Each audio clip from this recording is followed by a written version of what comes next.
Ryan Thompson of the IRS Criminal Investigation Division says in the latest scam, fraudsters call posing as IRS collectors, trying to scare people into paying up. And they'll threaten the individual saying, hey, you owe $5,000, you need to pay that today or we're going to come down and arrest you. We got a federal warrant.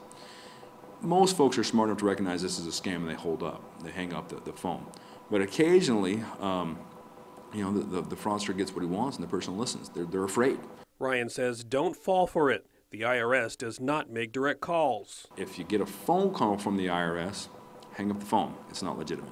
Ryan also says tax refund-related identity theft is increasing sharply. Last year, there were some 18 million victims, double the previous average. What happens essentially is the bad guy gets a hold of your information, and all he needs is your name and your social security number.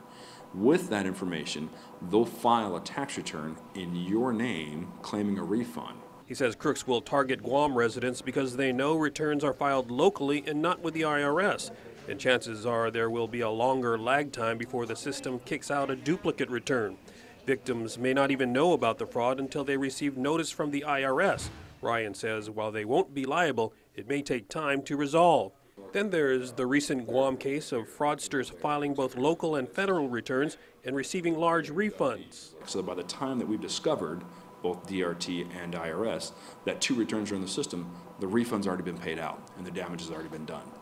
So what we want to make sure folks understand is if you're a resident of Guam, your primary residence is here, you got to file a return with the Department of Revenue and Taxation. Such fraud is a felony punishable by up to 5 years in prison. Ryan is here to meet with local and federal law enforcement on tax fraud and financial crime. For Guam's News Network, I'm Nestor Lecanto.